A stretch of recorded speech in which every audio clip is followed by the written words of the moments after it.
Blog Talk Radio. Well, today marks Wrongful Conviction Day. Organizations all around the world are raising awareness about the causes and consequences of wrongful incarceration. As reporter Cherry Gregg from our sister station KYW News Radio reports tonight, Philadelphia exonerees spent the day lobbying lawmakers for change. For 43 days, Tony Wright has lived as a free man. Sometimes, I'm still waking up in the middle of the night, lifting my head off the pillow just to make sure I'm not dreaming anymore. For 25 of his 45 years, Wright lived behind bars, wrongfully convicted of rape and murder. New DNA evidence convinced a jury to find him not guilty in August. Days later, he cut the first birthday cake ever to bear his name. It was a long and a tough road to pull it off. I've been so blessed. Wright's attorneys recently filed this civil rights lawsuit against the city of Philadelphia and the 11 police officers involved in his investigation. They claimed false evidence and a coerced confession led to Wright's wrongful conviction, and they want compensation. I think we have the best system in the world, but it's not a perfect system. Gordon Cooney is one of the lawyers who exonerated John Thompson, a Louisiana man who spent 14 years on death row.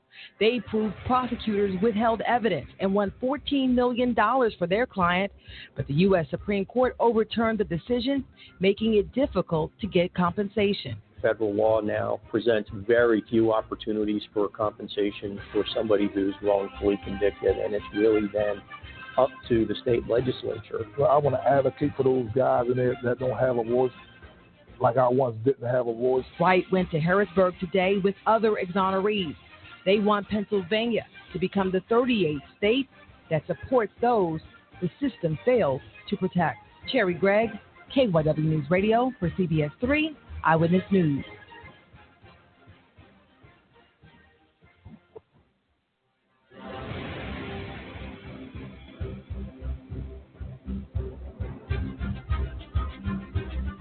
And there you have it. I'm Lamont Banks along with Lisa Stewart, Cliff Stewart, Dennis Merritt, Samson Riddle, and the entire AJC radio team tonight as we continue to discuss something very important, the voices from behind the wall and the voices of the innocent. And I'll tell you what, folks, these have been some shows that are gut-wrenching and really are troubling as we begin to talk about all that has happened, continues to happen in this country when it comes to the innocent being wrongfully convicted, of course, and being behind that wall in the abuse and being subject to that abuse, not only the abuse that happens every day, but the abuse within itself of being locked up when you did nothing to be locked up, Samson. And that is something I don't think people really understand the gravity of that when it comes down to being locked up, handcuffed, put in a cell, and told you're going to be there for 5, 10, 7, 3, however many years,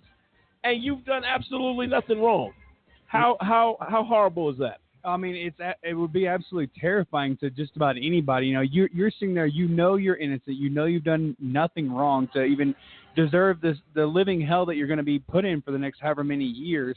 And not only that, not only the day-to-day abuse like you mentioned that they're going through, but just the sheer torture that their families are going through on the outside, the collateral damage that is done to these families, it's absolutely horrendous. And I mean, we've talked about it over the last few shows about the thousands of years that have been served by people that should have never been in prison, the thousands of people that are still in prison wrongfully accused, and it's tragic, man. It really is. It's a sad state of affairs when you can put an innocent United States citizen behind bars and keep them there without enough evidence and without due process. It's I don't know. I'm at a loss for words about this injustice system that we have today. No, absolutely right. And then, Dennis, your thoughts as we heard the other night as Antoine began to explain being dropped off in the middle, really, of the road in the pouring rain, trying to figure out exactly what he's going to do. How do I get home? How do I get to a these are things, again, that are hidden from the public. That really, you actually dropped a man in the middle of the road with nowhere to go, no money, no anything, and say, find your way? And that was an innocent man. Exactly that was right. a man that was wrongfully convicted. So that tells you, I mean, again, I echo Riddle in reference to, if you think about it, I mean, think about the family. So when one person is when you're put in prison and you're wrongfully convicted, I mean, even if you did something, your family is affected. But think about the family when they know you're innocent. They know without a doubt you didn't commit any crime, and yet you're spending decades behind bars, or I mean, even a year, a day is more than that should happen. But again, I'm so thankful for this show that we can expose, that we can, talk to people and say, yeah, please, y'all, get out and vote, get out and look at the laws that are against, doing the right thing, and do what needs to be done. I mean, join together, be a voice. But again, you're right, Lamont. I mean, hey, just to take an innocent man after he served 20 plus years, put him on the street and say, oops, we made a mistake, go deal with it. I mean, that's got to be the harshest thing ever. No, absolutely right. And those are issues, again, the voices of the innocent is what we focus on tonight. And we're going to be focusing on in the very, very, very near future. We intensively right now, next Thursday, we'll be talking about the voices from behind the wall, the voices of the innocent, the IRP 5 story, and their voice. And that's a big one. What they have endured, what they have suffered as a result of doing nothing but really being patriots to a nation. And to keep a nation safe, you are going to be blown away by what you hear as we continue, again, this series, Voices from Behind the Wall, the voices of the innocent. And on that particular show, next Thursday, focusing on the voices of the RP5. That's going to be something to hear. You want to tune into that, folks. Feel free to dial in tonight, 646-200-0628, 646-200-0628.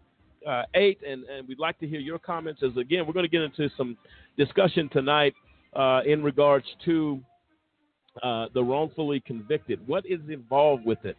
What do the families suffer as a result of the corruption of the system, as their voices of it, the families have to deal with their loved ones' voices being silenced? That's a big deal. And not only that, to have to lay down every night wondering, as they try to let their voices be heard, what are the repercussions behind that? The acts of retaliation, the acts of abuse, because you said you're innocent, because you said you didn't do this thing. Their voices have been silenced by a system, again, that is falling off the rails here. We're going to deal with those topics. Current news going on right now in the country, everybody's talking about it. The Judge Kavanaugh confirmation hearings, some big stuff happening here. Hearings all day on Capitol Hill.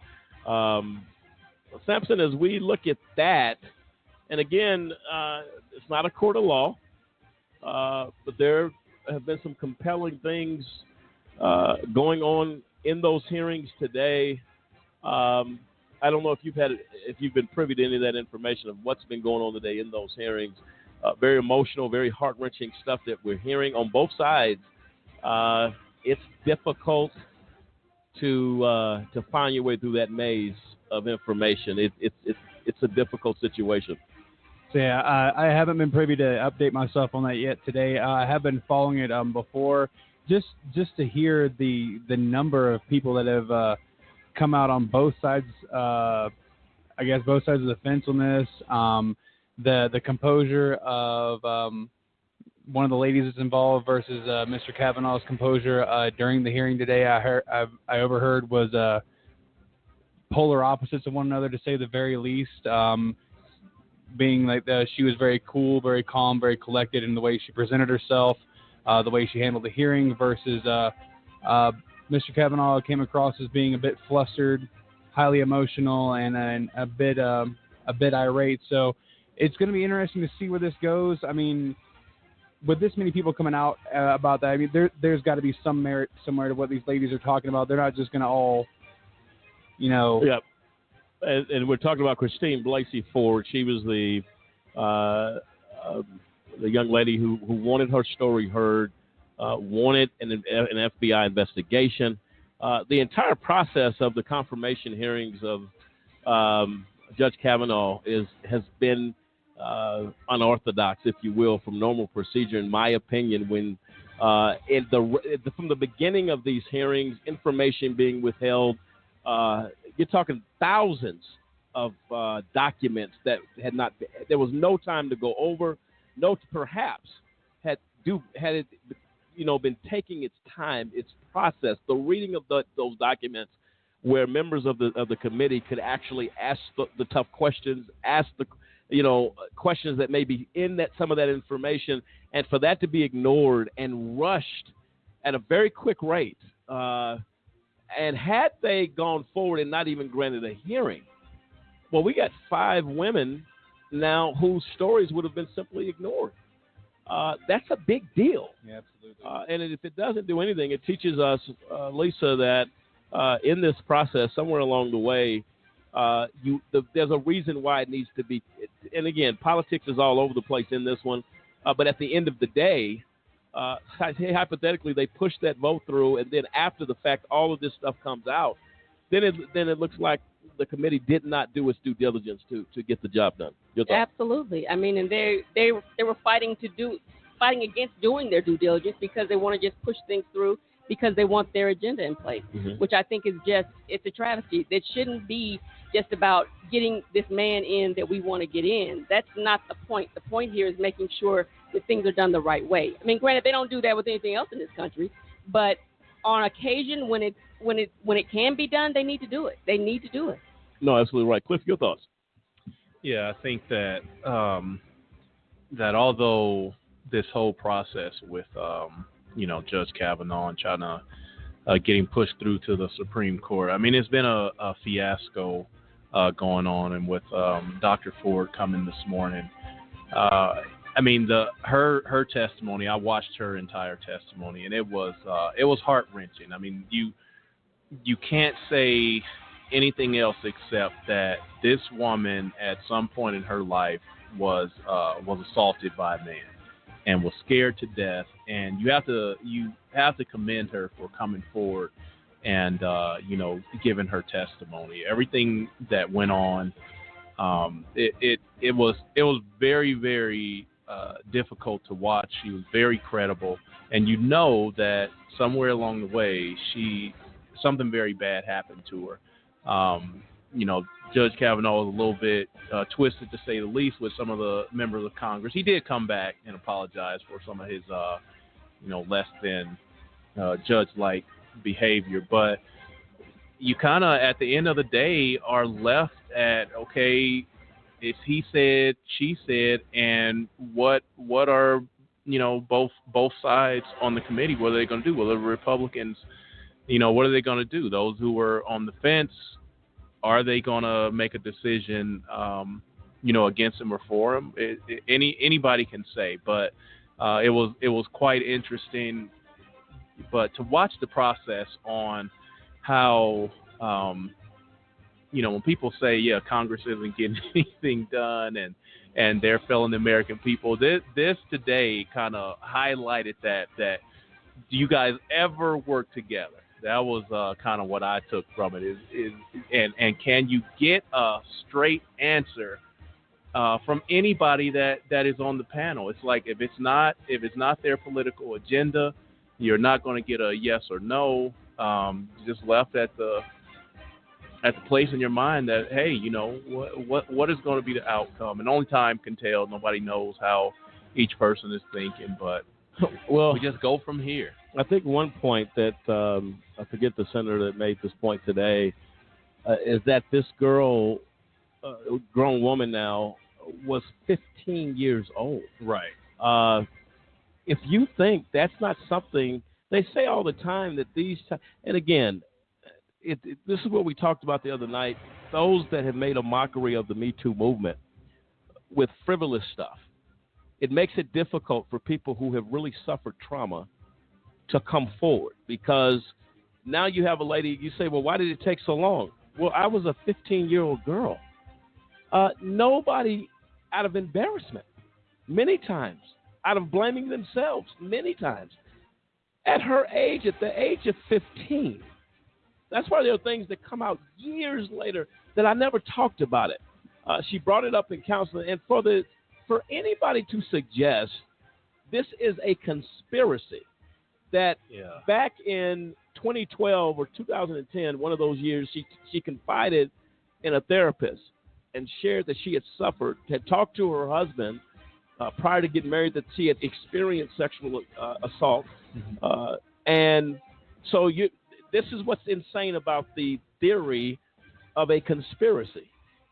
Okay, who was in office at that time has nothing to do with who's in office today, that the Democrats have conspired with a victim who confessed this back in 2010, before this current administration was even in office. But they conspired now and read the tea leaves that what we're going to do is have this lady come for, you understand the insanity. And to say that, it's like, well, how did you know that, rest in peace, Justice Scalia would pass, and then exactly Kavanaugh would be nominated, and they has had all this laid out. I mean, it makes absolutely no sense. But to your point about, women taking so long to come out with these type of things, when you see what happened today, you see that, okay, this is why women hold it in, because the response that you get is like, okay, now this is a conspiracy against the president. She's working on behalf of the Clintons. That this is the Clintons trying to get revenge. This woman went through a traumatic experience, and you see why when they say, okay, women don't come out and deal with this type of abuse for 10, 15, 20 years, this type of response from, mostly most of Congress are, like they've been saying on the news, elderly or old white men. It's like, okay, well, if this is the response we're going to get from the people running the country, then how do you question them coming out at this late in the game, saying, okay, well, I don't want to be treated like, like I'm the one who did something wrong when I was the one abused. You totally understand why women hold that back. Newsflash, ladies and gentlemen of America. President Bill Clinton he was president, I believe, in 1992. How does somebody draw back? What are you talking about? This is a Clinton situation. Leave the Clintons. They are living their lives. We have Secretary of State Hillary Clinton, who served her country 8 years. Clinton, 8 years. That's over. How many presidents have been since the Clintons? And they always feel a need to draw back. Well, the Clintons are somehow involved. Knock it off. I mean, that's just ridiculous. The bottom line is we have a current justice system that is off the track. We have a Me Too movement that has gone very big. Yeah. You have abusers of that movement, and then you got true victims of that movement. Mm-hmm. We have to have discussions. We got to talk. And at the end of the day, Judge Kavanaugh made a statement when they began to ask about his drinking and these things. He said, well, I need to talk about what kind of student I was.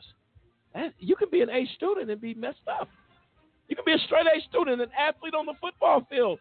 So those accolades, though we commend you, that doesn't change what you may do at a party when alcohol is involved. And the crazy thing about him making that statement, I mean, I'm just going to put it out there. I play football.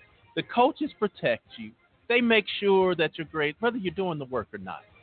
If you need an A, you go to coach. Hey, coach, I need an A in this class. Keep my GPA up high enough that I can play ball. All right, son, you're playing good for me. You get an A in the class. The coaches protect you. You go on the field drunk. The coach is like, hey, sit out a couple plays. We're going to give you some Gatorade. Go to the bathroom a couple times, flush this out of your system, come back and play. For him to make those, to say, well, I was a great student and I played basketball. Do you know how many schools protect their athletes?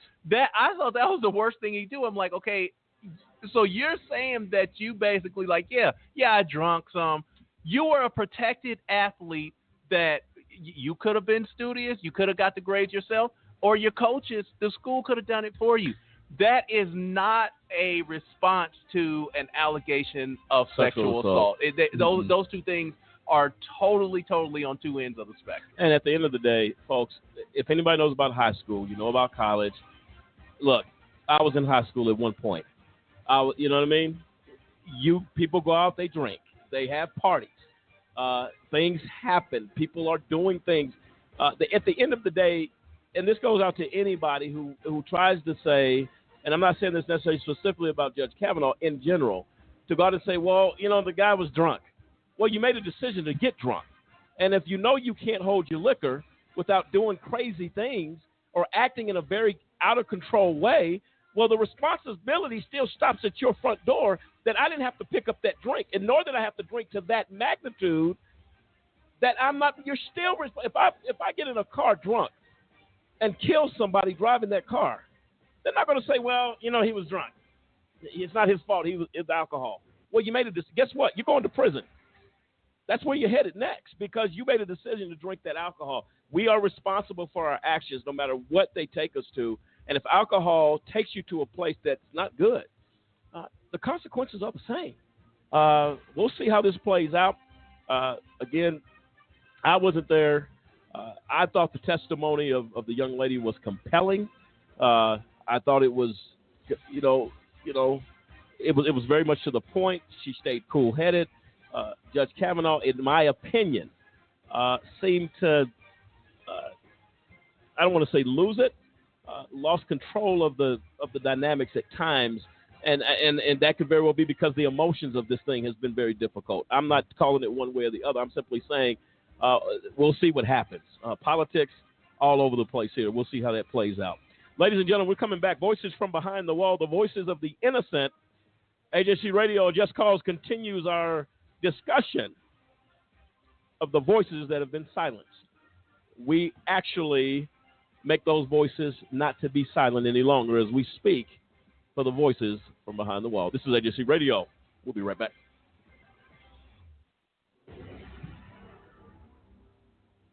Do you have a big brother? Well, I have a big brother, and I'm pretty sure that you and I experience some of the same things with a big brother. Big brothers will always be big brothers, right? I'm sure you'll agree. Well, my brother gets up in the morning. He takes a shower, heads to work, and at some point during the day, he's going to exercise and get that workout, as we all do. And, of course, depending on what's going on, he's going to sit down for 2 or 3 meals during the course of his day. And also, depending on what else is going on, he'll probably get caught up on current events and maybe take a few moments to turn a page in a book. How about your big brother? Some of the same stuff, right? Oh, did I mention that my big brother does all of that stuff, but he actually has to have permission a lot of times before he can do it? You see, my big brother was wrongfully convicted of a crime that he did not commit. That's right. That may sound shocking, huh? He's in prison.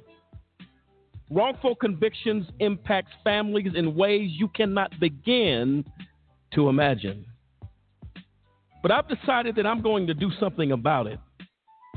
And I extend an invitation to you to come on board and join me in this fight. You see, I'm helping to be a voice for my big brother and others who have been wrongfully convicted. We'd like you to take a few moments today and call a Just Cause, where we fight for justice. You can call us toll free at 1-855-529-4252. That's 1-855-529-4252. Join with us as we fight for justice and for all big brothers across the land. Say goodbye to affordability and say hello to losing control. Discover Price Gougasol, the latest outrageously expensive drug from Big Pharma. It's impossible to afford and reverses the ability to pay other bills. Because drug companies raise prices to pay for commercials like this one, Side effects may include overdrawn bank accounts, bad credit scores, higher healthcare costs, children who don't get Christmas presents, and in some cases, the need to stop taking your medicine. If you experience any of these side effects, contact your financial advisor right away. Out-of-control drug costs are no joke. Yet 9 of the 10 biggest pharma companies spend more on advertising than research and development. Let's solve the cost crisis now. Visit csrxp.org.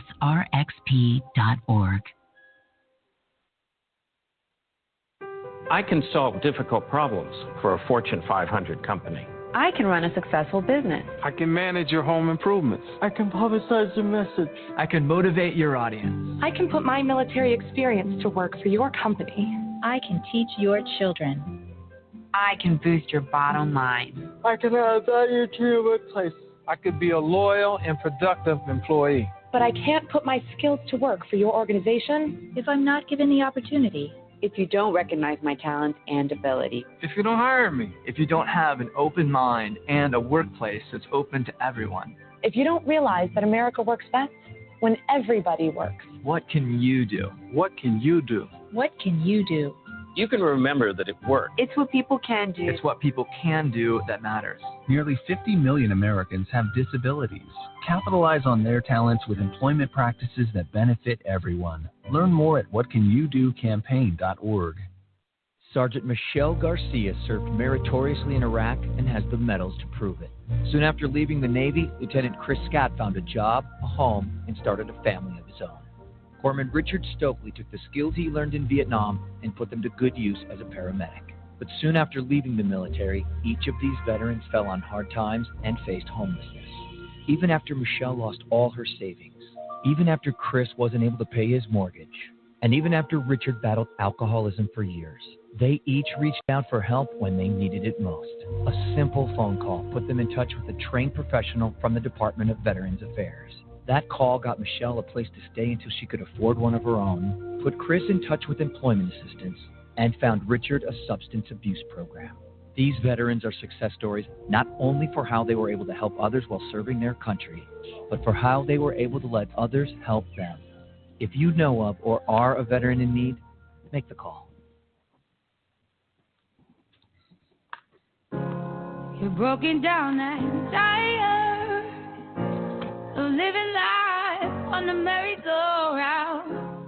You can't find a fighter. Welcome back, ladies and gentlemen, to AJC Radio. Tonight, addressing voices from behind the wall. Tonight, the voices of the innocent. And make no mistake about it, that is the greater injustice of all, is that a man, woman, be wrongfully convicted who never committed a crime and is locked up behind bars and their freedom has been taken. We address those issues tonight and become the voice of those whose voices really, as a result of a corrupt system, of an unjust system, has been silenced. And tonight we're going to continue that discussion as we get ready to talk about these issues that are facing a nation. And we are hopefully going down a road that can resolve some of these issues and to get people outraged, honestly, about what has been going on. It is our responsibility as a society to address issues of injustice. Everything that this country is built upon, everything that this country is supposed to represent, goes out the window when we fail to hold those accountable for allowing such conduct to continue. It's just something that cannot happen. And as we talk about it, we understand very much so, whenever you turn on your television and you hear somebody has been exonerated, somebody was wrongfully convicted, a study published in Proceedings, and we talked about this on the other show in regards to not only the innocent in prisons, but those that even remain on death row who are innocent. That we talked about the mental torture Antoine went to, which we're in hopes that he'll be joining us again tonight, that talks about the mental day-to-day torture of these things. It says a study published in Proceedings of the National Academy of Science found that conservatively about 4% of people on death row were likely wrongfully convicted.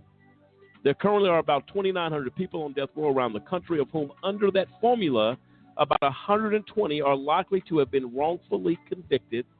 And in California, about 30 of the 749 current death row inmates using that formula were likely wrongfully convicted. How can we sit back or sleep at night knowing that those percentages of innocent people are on death row to die? Not to argue, and I was told this, that one gentleman that was on death row dying said, all I asked you to do was to check the DNA. Check the DNA. He's pleading with them before they kill him. Check the DNA. That's all I've been asking you to do. And how a court or a judge comes back and makes the statement denied is absolutely unbelievable to me. But it happens every day in this country, and this is one of the things. That's if their voices go silent from the grave, what are we going to do? No, they must be heard. No, you're absolutely right. I mean, whatever happened to beyond a reasonable doubt? I mean, these guys are being put away on hearsay, circumstantial evidence. I mean, we've read story after story here in the last just few weeks about one person gets in prison and another guy is out there confessing to the crime. Out there telling people, no, this guy's innocent. I'm the one who did it, which that in itself is like amazing to me that someone would actually come up, commit a crime, and then go confess to it. But then after that, you know, they still like, no, they keep this guy behind bars. Like they said, the story I read last week was like 17 years. A man sat behind bars, innocent, and the man that was guilty was pleading with law enforcement, telling them that he did it, and they just brushed him aside, like, no, we got the right guy. And we discussed it here on this show many times about, you know, people sit behind bars, but the real killer, the real perpetrator, you know, the monster that committed these crimes is still out there doing it. So we have no justice for the victim. We have no justice for the families. And all these people are going through just torture and hell day in, day out, and nothing's being done about it. Absolutely nothing is being done about it. And they said that 4% you were talking about, that's a conservative estimate. That's right on the low end. Right. So can you imagine if it even got close to double digits, how many people we're talking about that are sitting on death row right now pleading for their lives knowing that they're innocent? And that's cruel. That's torture.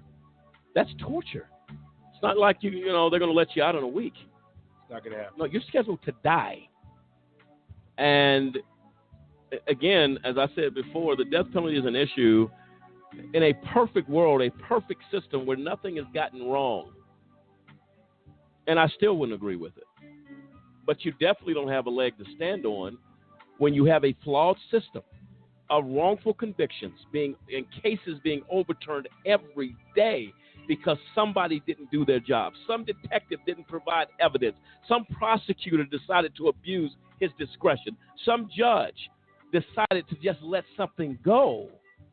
That is the problem. You cannot have an absolute punishment with a flawed system. Nothing is absolute here because the system is too flawed. Human beings are too flawed to do the right thing. So if you didn't have corruption within a system, you could be absolute. This system doesn't call for that. And then when you were talking earlier about DNA, it's sad. I mean, that should be automatic. Automatic, period. If there is someone being accused of a crime and there is DNA that can be used to either exonerate or to incriminate, it should be used. And it shouldn't be at the discretion of a judge. And it should not be at the discretion of a judge. It should be automatic. And that's just sad that it's not. And you're right, Dennis, on that note. DNA is absolute. That's clear evidence, whether you were there. And then here's what you got to run into. If there was DNA at a crime scene, was it planted?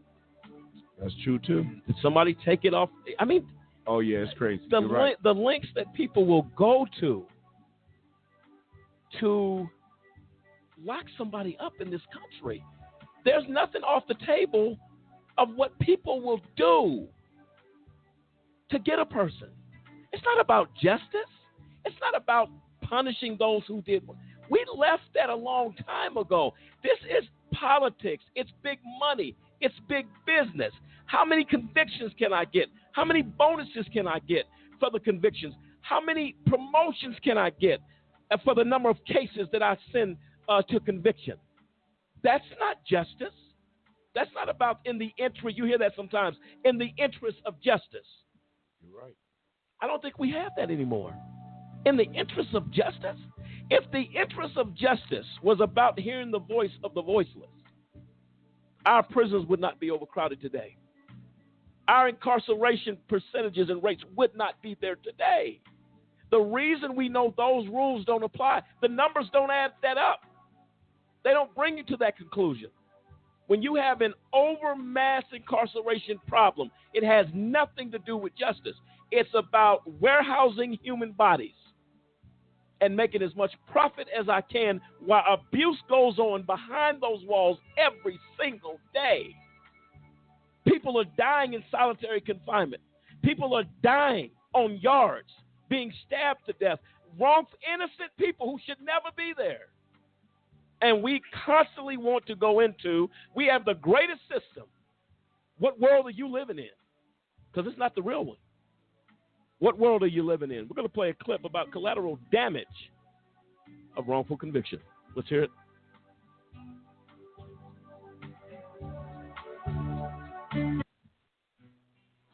I remember sitting through the trial saying, there's absolutely no way that he's going to be found convicted. Joel Broderick and Leah Ray Smith Banker were just 20 and 21 years old when their father was sentenced to 12 to 16 years in prison. When this all started, I had just graduated from high school. I was captain of the football team and, wrestler, and ran track, and, sports star. I had my dad around for everything, and it was just about the time when I was getting ready to have to learn how to be a man and learn how to do things, learn how to read a tape measure, learn how to do stuff that your father teaches you. And just at that time, he got locked up. The two were young, and their father was now missing out on some of life's biggest moments. All the things that, you call your dad for that you can't call your dad for. I got married a year from our first date with my husband, and he wasn't there. My brother walking down the aisle. Their father was now a ghost in the memories that were being made. I mean, my life happened so fast, and so many changes came that I just didn't have his input for it. We have all these pictures, and then he's just not in them. For Joel, life's path was a bumpy one. After his father's conviction, he got addicted to drugs and alcohol and was in prison himself. I struggled with drugs and alcohol, and literally right off the gate, as soon as that happened, I just decided I was just going to numb myself, and not think about it, I dealt with it by trying not to think about him, because if I tried not to think about him, then I didn't have to deal with all the emotions that come with it and the heartache. Not only were the brother and sister facing life hardships without their father, they were also dealing with the ridicule of the community and some of their own family. His mother passed away when my son was 6 months old, and he couldn't be there for that. And you go there, I remember at my grandmother's funeral, there's a stigma of there's Ron John's daughter and her husband or son, and my dad's not there, and people don't believe you. They don't believe that he's innocent, and that everybody's whispering in the background, and you say he didn't do it, and people don't want to listen. Everybody loved my dad, like all my friends. He was everybody's like, where's your dad? How's your dad? And then it turned from everybody. My dad like a father figure to everybody. All my friends, had a ton of friends, going from that to every time somebody asks, where's your dad? How's Ron John doing? To me, I used to lie and say that he was in jail for murder because it was better than the alternative. The two thought their father would never make it out of prison.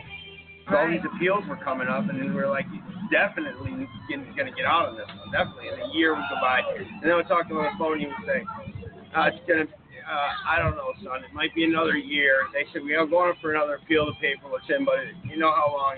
Last time they said it was going to be, maybe September, and now it's 2 Septembers from now. And it just, it's a nightmare.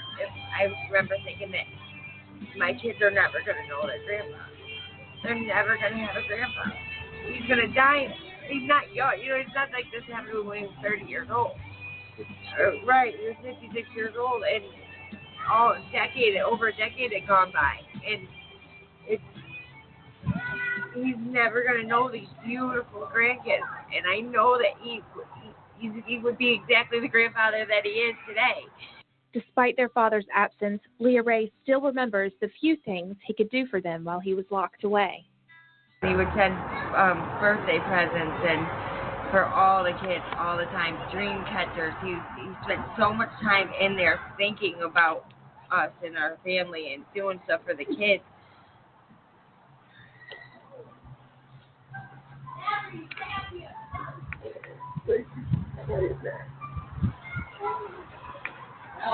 Leah Ray says that this incident changed her. She now sees things from a different perspective. It changes every aspect of your thinking. It changes it when you see a convicted child molester rapist on TV. I remember before and going, yeah, good. You know what I mean? They got everything. Now you wonder what really happened. You question so much when this happens to your family. Leah Ray now travels with her father to innocence conventions all over the country, where together they fight to keep this from happening to others. And my dad was actually on the short end of time. 14 years is, a quarter of a lifetime. So, and there were people who did 30, 40, and this is going on everywhere in America. And it has to stop. It has to stop. Now that their family has been reunited, they are slowly trying to put the pieces back together. Do you love him? Yeah. Yeah? What's your favorite thing to do with your grandpa? Beat him in Monopoly. Beat Monopoly, yeah.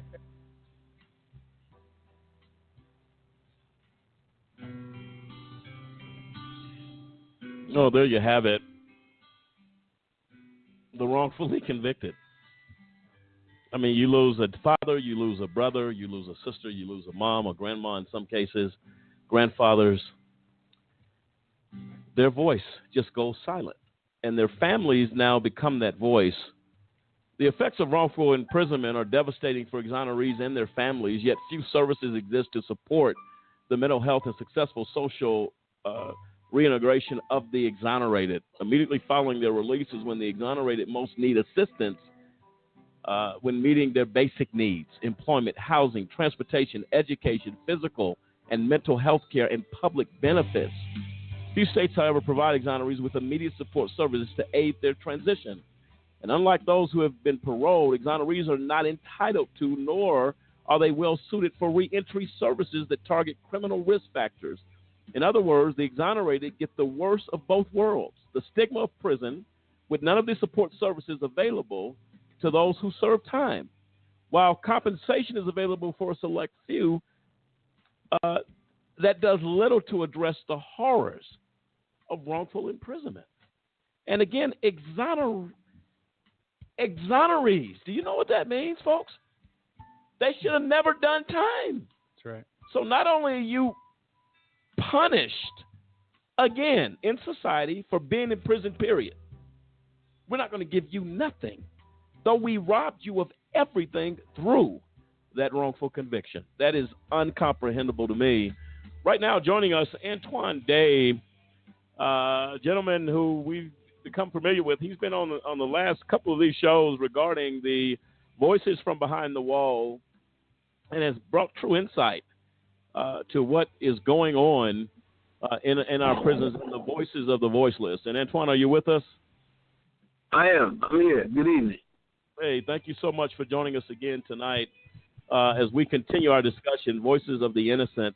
And Antoine, I'm going to tell you something that stuck with us pretty hard the other night when you made the statement, and it hasn't left me since you said it, that they dropped you off in the middle of the road in pouring rain, and you wondered how you were going to get home. And secondly, the other thing that really hit us, it hit me, I'll speak for myself, when you said you didn't have the courage or the strength, if you will, and that may be the wrong word, to take your own life. So you sought a way to provoke someone else to take your life just to get out of that situation, man. I tell you what, that stuff was heart-wrenching, and I'm telling you, it stuck with me ever since you said it. I'm sure our listeners were impacted by it as well. As we continue this discussion, Antoine, I want to hear more about some of the things that the innocent suffer, the mindset, the mental anguish. You said the other night, it was mental torture. Some folks, when they've done wrong, they kind of go in and go with the flow. But what does the innocent do? Who's not in that world? Go ahead, Antoine. Well, to that point, the innocent really has to really come back and repair themselves. Like you said, when they really, because see, Chicago has the highest number of wrongfully incarcerated people in the country. So in Texas and these places, the numbers are starting to build up because now people are coming out and people are recognizing that the same cop that got these 20 got that 20. So we need to look at all these cases again, and once you look at these cases, you see that he played the same game. So once you come home, before when you were coming home, the services wasn't there. They didn't have services, reentry services for wrongfully accused. We had to create that scenario. That scenario was made and created by formerly incarcerated, wrongfully incarcerated men and women. And to create a system where, you tell me I'm not qualified. I just spent 30 years of my life in prison for a crime I didn't commit, and you say I don't have a chance for services. You're not obligated to do anything for me other than to put me out. As you mentioned, they gave that gentleman $50. They did nothing for me. They kept $48 and some change that I left that they wouldn't give me, and I still never retrieved it. And they put me out in the middle of the night in the rain. So they feel that they're not obligated. You got your freedom, shut up and get on, is what they basically tell you. And you have to, somehow or another establish yourself to be who you really need to be at that moment. There's no time for being weak. So you seek out different things. I came home from prison and couldn't get a job because of my background. I was hired on to cleaning a maintenance work in this building, this high-rise. They hired me on a Friday because I had all the experience. I knew how to run all the machines. I knew how to clean the floors. I wanted to do something. I wanted to work and earn my keep. But when they hired me, they gave me my pass key. They gave me my uniform. But Monday morning, they fired me because they said my background came up and they couldn't hire me. So I had to suffer that. I really took my job. I stood on a construction site for 4 days in the rain, in the snow, and the season was changing. And I stood there, and one day one of the foremen came in and he said, "Why are you standing here?" I said, "Because I want this job, man. I need a job." He said, "I'll tell you what, you be here Monday morning. You show me what you can do." But in those 4 days, I've learned how to build scaffolds because if I see it, I can do it. And he hired me. They gave me an opportunity to earn money for myself. They gave me an opportunity to take care of my kids, to be responsible. They gave me an opportunity not to go back to the street. The state or the city didn't give me anything. And they never tried to come back and say, "Hey, this is what we did. This is what we're going to do for you." I had to fend for myself. Alone, my family helped me. My kids are grown at this point. They would suggest certain things to try to do, but I felt that small taking money from people because I know I can get my own money. I'm used to that. So the system can destroy you in so many ways. When we talk about men coming home and then committing suicide, because he just came out of a war. Now you're faced with another war, a society that's unforgiving, that don't apologize for anything, you know, and it's intentional to destroy you because that's what the whole intent was from the very beginning. So these guys come on and murder themselves, and then sometimes they kill other people, then take their lives. So we need to be conscious of what we do to people once they're released from that hellhole, because it's a mental thing now. Once you come back out, it's a mental thing, and that's one of the reasons why we see crime increase when they talk about recidivism. You can't have recidivism if you haven't repaired some of the broken walls that you made. You got to repair those. You got to bring them back together and put these men back together. Then allow them to go out, and not just men but women as well, and allow them to go out and be productive in the society. Well, Antoine, here's the issue that is so alarming, and this is what is really getting me, and this is why the series called that we're focusing on, at least at this part of Voices Behind the Wall, is the voice of the innocent. How many times did the innocent cry for help? And really, not their responsibility to show their innocence. It is up to the state to prove their guilt. And there's no way to prove it. So how many people cried behind the wall saying, I didn't do this? How many people were hooked to lethal injection saying, I didn't do this?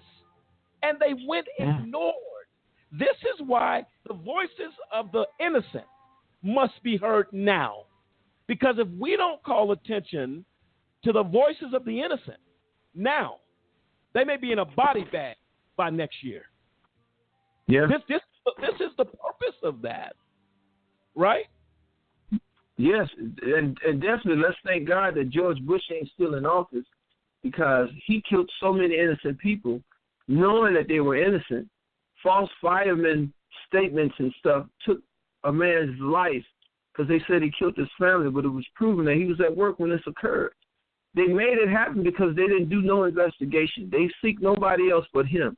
And the day that he got a stay, they executed him, you know, in Texas. So let's thank God that he's not in place. And Texas has really stepped it up as far as helping wrongfully accused men and women.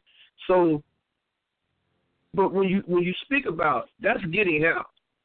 You're wrongfully incarcerated. You may not even get out. You know, I may wake up in the morning and see you dangling on a string because you just had enough. Like I said before, I just didn't have that in me to do that, you know, to take my own life. But I was definitely willing to go and allow them to take my life because I was so fed up. Go ahead, and sometimes you can be broken. I'm sorry. No, you're fine. Go ahead. There's a little bit of a delay on the line, so I didn't know. I thought I caught you in the middle of that delay. So please go ahead.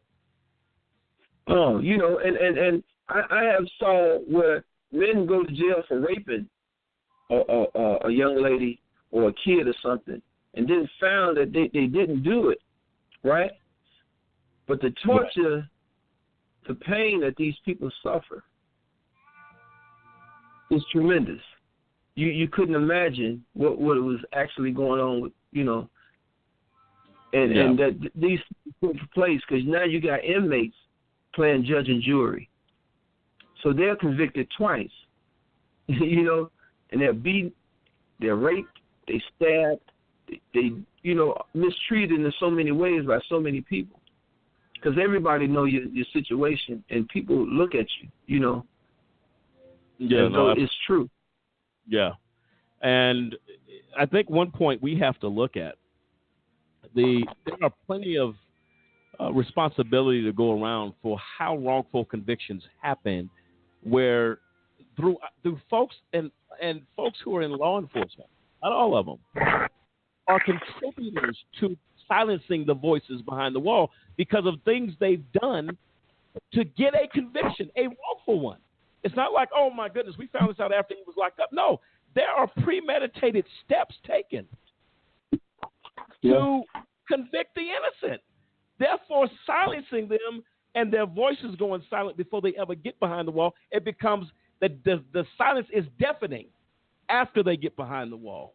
Let me read this to you very quickly. Ex-Louisville cop who sent innocent man to prison charged with misconduct says former Louisville detective Mark Handy, who sent at least 3 innocent men to prison, now could end up there himself. A grand jury in Jefferson County indicted Handy on Wednesday on 1 count of perjury for giving false testimony against Edwin Chandler and another count of tampering with evidence in a murder case against Keith West. Handy was found to have coerced a confession from Chandler, who spent 9 years in prison for the 1993 murder of Brenda Whitfield. Before he was cleared in 2009 with the help of new fingerprint technology, the city paid Chandler an $8.5 million settlement after his lawyers showed Handy fed Chandler facts to use in his confession and taped over surveillance video that might have pointed to the real killer. Keith West, now 44, spent nearly 7 years behind bars for the shooting deaths of 2 men he said he killed in self-defense when they allegedly tried to kidnap and rape him. In a motion he filed this month to set aside a guilty plea in that case, West alleged that Handy taped over a witness statement in his case and also failed to report exculpatory evidence found in the car in which West said he was kidnapped. So you're talking about going to the source of the problem. You coerced a witness to say he did it. And then you taped over.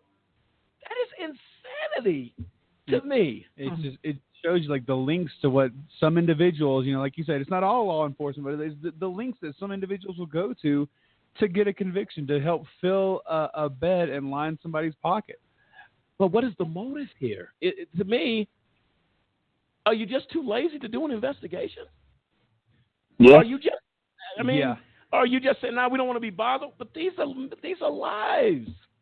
I don't understand how that is so difficult for people to understand.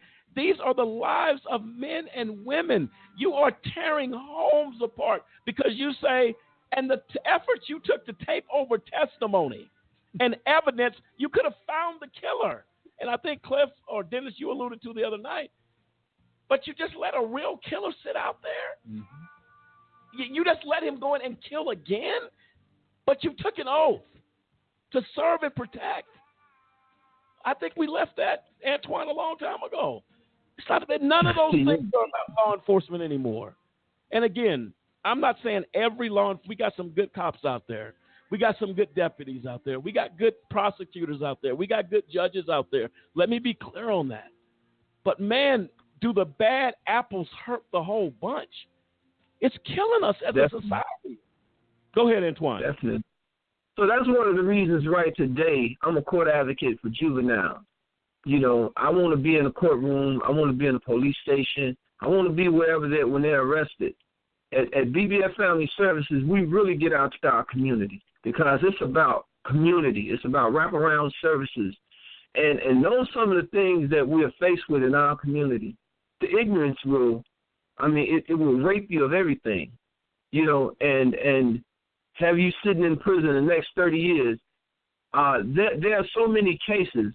Now, one thing I do know in prison, and anybody can testify to this, information moves in prison faster than it does on the street. Sure. I know a lot of cases where young men has been tried and prosecuted for cases they absolutely had nothing to do with. I know guys that was down there, we was trying to fight our cases together in the penitentiary. Now they're just getting exonerated. Now they're just getting out after 28 and 30 years. And you knew the evidence didn't work. You knew that this cop was dirty. And then this cop get a chance to retire with his pension. He get a chance to say, I done screwed everybody over. Now I'm going to retire and go live a happily ever after life while you mentally destroyed. These are the things we face with. And we got this Me Too movement. This is a Me Too movement. This is all of us. This is about everybody because it don't discriminate with women nor men. Mm-hmm. Nor black or white, green or blue. It don't discriminate. And these people have learned how to take advantage of a group of people to where they don't have no consequences at all. No consequences. Right. No, and I think that's a big problem because accountability is key into hopefully slowing this stuff down. You got people playing with people's lives like they're in some video game. This is real life. Antoine, we're going to come right back. We're going to take a quick break. I want to get some more comments on some other things that you saw. I want you to share with us of the innocent, even in some things that maybe some people just don't know about. We're going to continue this discussion. We're going to talk about a falsely accused couple that spent 21 years in prison wrongfully. We're going to get to that story, and Antoine, we're going to get your thoughts. Ladies and gentlemen, AJC Radio, Just Cause continues the series, Voices from Behind the Wall, the voice of the innocent. We're coming back, and Antoine Day is going to join us. This is AJC Radio. We'll be right back.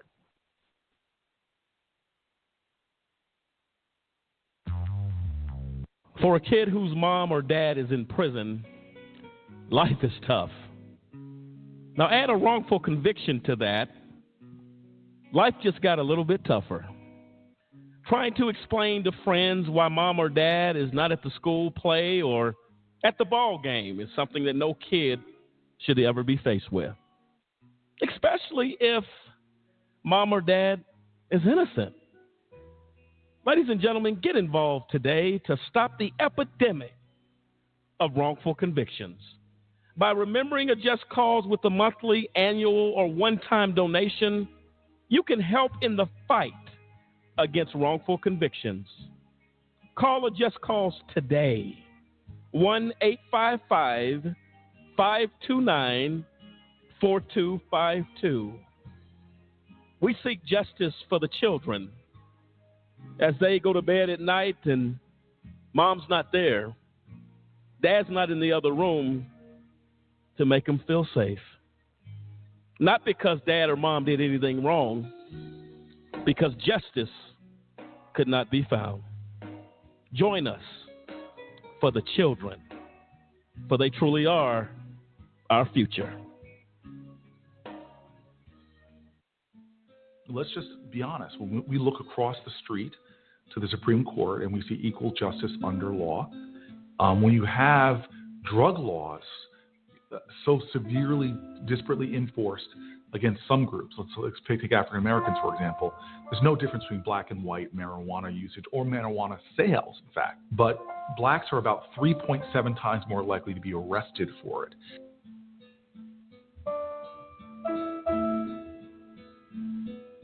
African Americans are more likely to get mandatory minimums, are more likely to get 13% longer sentences.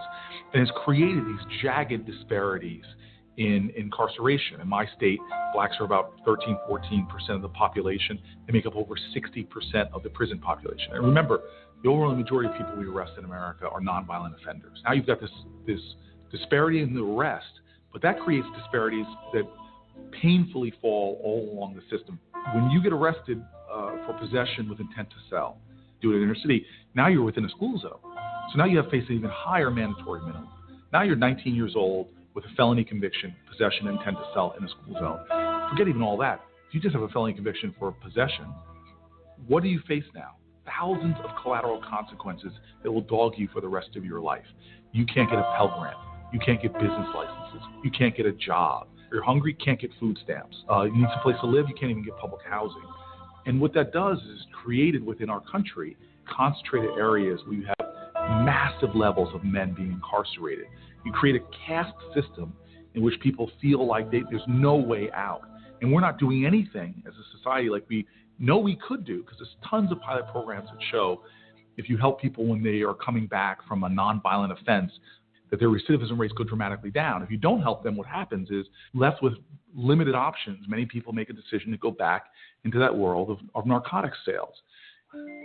What's more dangerous to society? Someone smoking marijuana in the privacy of their own home, or somebody going 30 miles over the speed limit, racing down a road in a community? What is more dangerous to society? But yet that teenager who makes a mistake for doing things the last 3 presidents admitted to doing, now they have a felony conviction because it's more likely they're going to get caught. And for the rest of their life, they're 29, 39, 49, 59, they're still paying for a mistake they made as a teenager. Now, that's not the kind of society that I believe in, nor is it fiscally responsible, nor it's undermining their productivity, undermining their ability to take care of their family. This is so wrong that those conversations that I'm having with conservatives as well as Democrats are resonating. And so when you have people like Rand Paul standing up and talking about racial disparities in incarceration, this convergence and understanding of fiscal conservatives, of Christian conservatives, of libertarians, shows me that this is a time of great hope for our country. And so I'm not going to question people's motives. This is one of those issues like the civil rights movement in the 1960s, where it should pull all Americans together to say enough is enough.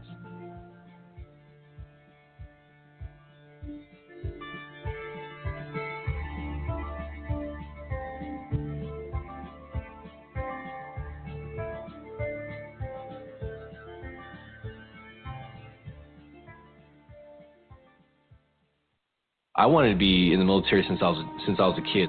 I served in the United States Air Force. I served a total of 16 years. I was deployed 13 times. On my second deployment, 4 bombs hit my vehicle. And at 19 years old, that's the first time I ever saw somebody die. Coming back, I was raging. I started having pretty horrible nightmares. I would wake up in the middle of the night, sweats. I started drinking a lot. I felt worthless. I guess I never recognized it in myself. Eventually, one day, I just walked into the VA hospital and said I'd like to see somebody. Don't suffer alone. You got to find that link with somebody that'll make you let it go.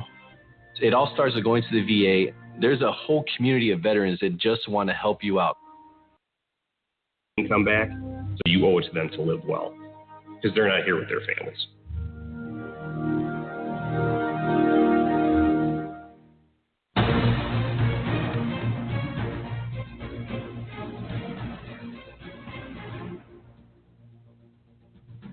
Welcome back, ladies and gentlemen, to AJC Radio. Tonight, Voices from Behind the Wall continues as we talk about the voices of the innocent. And I'll tell you what, folks, these stories, and let me take stories off of it, these life events that have happened to the innocent is incomprehensible. I'll take you on a quick journey that, say you're just sitting around in your house, watching TV with your family, somebody comes in and snatches up your loved one, locks them up, and they're gone away for 30 years. Imagine the trauma, the horror of that, and you know without a shadow of a doubt that your loved one is not guilty. We have come to a place in this country where alibis simply don't matter. There was a time in this country that if you have an alibi, you can watch any detective movie, any Law and Order, any Hawaii Five-0. We go that far back. What do they say? Where were you? Can somebody account where you were? At one point, that meant something. Not anymore. As we learn in the story of Joyce Ann Brown had an alibi. 5-6 people stated to the police, she was here at work with me. She still got locked up. That is insane to me. Joining us, Antoine Day, really a staple really of this series, as he has shared with us the horrors. Antoine Day, wrongfully convicted. He joins us again to get in this conversation. Antoine, are you with us? Antoine, you with us? I'm here. Okay, good. Antoine, we're going to play, we call it an exoneratory moment. I want you to hear this exoneratory moment, and I'm going to get your thoughts on it. Let's play it. Okay. Today's profile features Larry Lamb. On February 28, 1987, Lamont Grady was found dead in his home in Duplin County, North Carolina. He'd been shot once in the chest. For several years, no one was charged with the crime. In August of 1990, after a reward was posted for information leading to an arrest, a woman named Lovely Lorden began meeting with investigators in the Duplin County Sheriff's Department. Lorden claimed that Grady had been murdered by her ex-boyfriend, Levon Jones. Lorden gave 5 different statements with conflicting details, but ultimately would testify that in the early hours of February 28, 1987, she rode with Jones and 2 other men. Larry Lamb, and Ernest Matthews to Grady's house where they intended to rob him. Lorden said she stayed in the car while the three men went inside. Jones was carrying a pistol. Lorden heard 2 gunshots. Then the men returned to the car and they drove away. Jones, Lamb, and Matthews were charged with first-degree murder on August 14, 1992. Lamb went on trial first. Lorden was the star witness for the prosecution. There was no physical evidence linking any of the defendants to the crime. There was evidence that another suspect had been alone with Grady on the night of the crime and then lied to police before leaving town, but this evidence was never presented to the jury. Lamb's attorney did not interview any witnesses or conduct any investigation of the case. A jury convicted Lamb on August 19, 1993, and he was sentenced to life in prison. In December 2007, Lovely Lorden recanted her 1993 trial testimony. In an affidavit, Lorden said that much of her testimony was simply not true. She said officers coached her on what to say and threatened her with prosecution if she did not cooperate. She had collected a $4,000 reward from the governor's office for providing clues that led to Jones' arrest. Christine Muma, executive director of the North Carolina Center on Actual Innocence, had been investigating Lamb's case since 2007. In the summer of 2009, following the completion of the investigation, the prosecution and Muma prepared to file a joint motion to vacate Lamb's conviction and obtain a new trial, with an understanding that the state would dismiss the case because Lorden had recanted and no longer was reliable as a prosecution witness. The prosecution withdrew from the agreement to vacate Lamb's conviction. In 2010, Muma filed a petition for a new trial on Lamb's behalf based on Lovely Lorden's recantation. On August 8, 2013, Superior Court Judge W. Douglas Parsons vacated the conviction. This has been a profile of the wrongly convicted with AJC Radio. The numbers continue to stack up. My question to America is, where's the outcry for the innocent? We pride ourselves as a nation to protect the most vulnerable of society, but the innocent behind a wall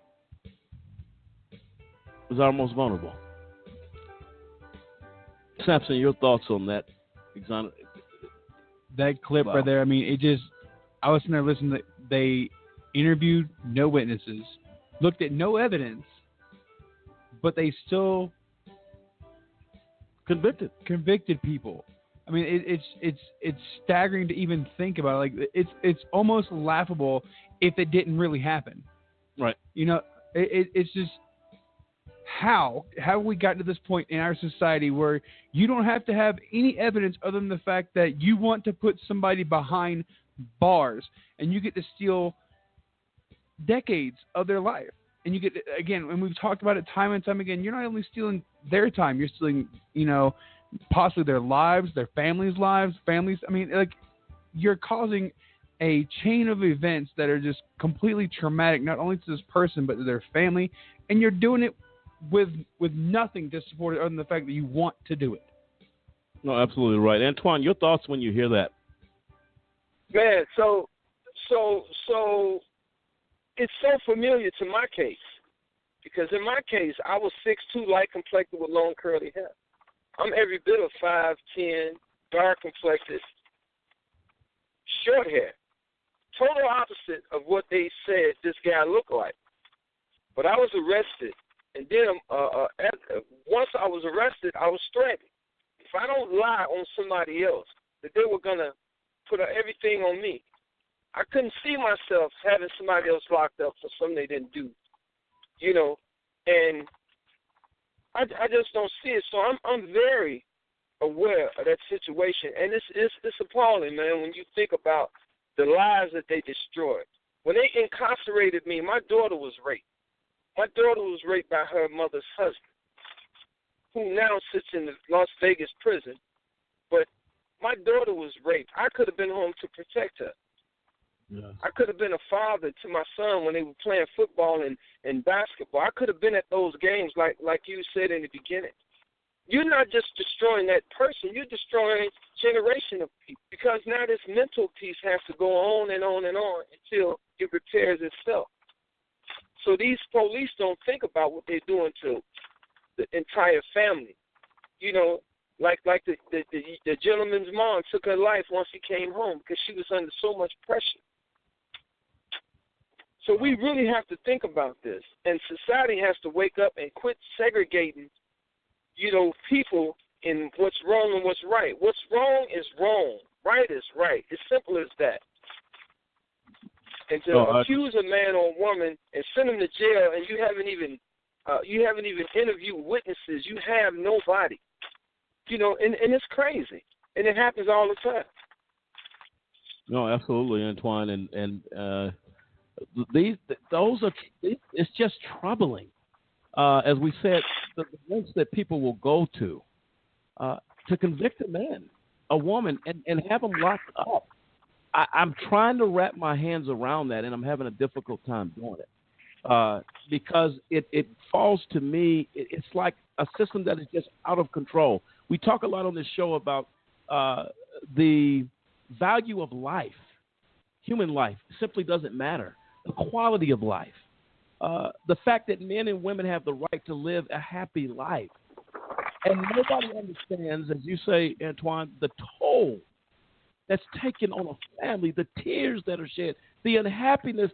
Many times children growing up with their parents who sit in prison wrongfully. I shared with a few folks regarding a young man, and he's going to be coming on the show next week to tell his story, at least his family will, was wrongfully convicted. A judge ordered him released from prison 22 years ago for ineffective counsel, prosecutorial misconduct. The judge who tried the case issued an order for release of this man. He called me the other day, him and his family, and said, I've been in prison for 22 years waiting to get out on that order. They ignored the judge's order. And you know what? He has paperwork. We're looking to send a letter to the bar of that state. We're getting that information sent to us now as we look into the matter. 22 years ago, the judge ordered his release. That judge has since passed away, so he's in an uphill fight after his case was told this 22 years? Yeah. I mean, these are things you think you're reading about in a movie. This is happening every day in our country. Every day. Antoine, I'll tell you, and to our listeners out there, a lot of this stuff is because as a society, we have accepted to say this is just the way it is. And we hide these stories, these life situations, these life horrors from the public because they're under the impression these guys have done something wrong. They need to learn a lesson. They are very naive to a system that has made them to believe it is fair and just. It is exactly the opposite, and it gets worse every single. And when human life ceases to matter, we have a problem in this country. This man is away from his family 22 years, and he's talking as strong as anybody I've talked to. Please help us. Please, would you help us? Yeah, Lamont, I mean, it just seems like the more we hear about these cases, it just seems that the justice system, these prosecutors, these judges, and again, like we say, it's not all of them, but it just seems like there's these groups out there scattered around the nation that are just trying to push the envelope and see what they can get away with, and as they do so and they get away with it, it just continually devalues human life to the point of where, like, as a society, like you've said and we've said numerous times on the show, there comes a point where you have to get sick and tired of it. You have to take action. You have to be a voice for those that are obviously, being muzzled behind the wall. You have to, get out there, whether it's like Dennis says, and you get out there and you vote, whether you go up there and you take a trip to D.C., go take your case to Capitol Hill, whatever it is, whatever it takes, to get this out there and get people to realize that we as a society and as a united people are not going to stand by and let our brothers and sisters be mistreated anymore. We're not going to be quiet about it. We're not going to, go quietly into that dark night. No, we're going to sit here and we're going to speak out for those that are behind the wall. We're going to organize whatever we have to do to make those people's voices heard, because one person being wrongly convicted and sentenced to death is too many. One is too many. But now we're sitting here, we're talking about hundreds. We're talking about a populace of people that are being sentenced to years and years behind the wall that they definitely don't deserve. And they're lifetimes, Antoine. These are lifetimes. Antoine, how much time did you do in prison? Again, remind us. 14 and a half years. 14 terrible system. Yep. That's a long time. Yeah. That's one day of. Here's the difference. People try to say, well, it was only a year or two. That's horrible. Mm-hmm. When you didn't do anything. Exactly. A day in a holding cell is traumatic for those that never walked that road. People's like, well, they've been there a long time. Why don't you spend a week in county jail and come back and tell me? Oh yeah. Right. You don't need to spend a week. Go through the process. That's right. Sleep in urine and defecation. Sit in a place where they give you food where the bread then turn green. Go in a place where you don't get a bath for almost a week. Just go through that. Don't even worry about the process of getting on the floor of a jail cell yet. Go through the process, the mental anguish that you go through when they just snatch you up and you've never been through this. And you mistreated from point A to point Z. Go through that. People think it only happened to other people. I tell them, you better be prepared because it knocks on everybody's door. How you open that door is what really matters. How you open that door. It happens to women, men, children, everybody. And it's pathetic that we allow these laws to continue to create this blue wall where these police, and I don't want to sound like I'm badgering police, because my son right now has just been accepted in the Chicago Police Department. He went through and he took the test because he saw what happened to his dad. Now he wants to be a cop so he can do justice, so he can be fair to people, because he saw what happened to me. He came to visit me in the penitentiary, saw me in the jail, and know that his dad didn't do what they say he done. He wants to be a cop now. So I'm not speaking against police because I know a lot of great cops. Mm-hmm. But I know some terrible guys, man. I know some terrible people.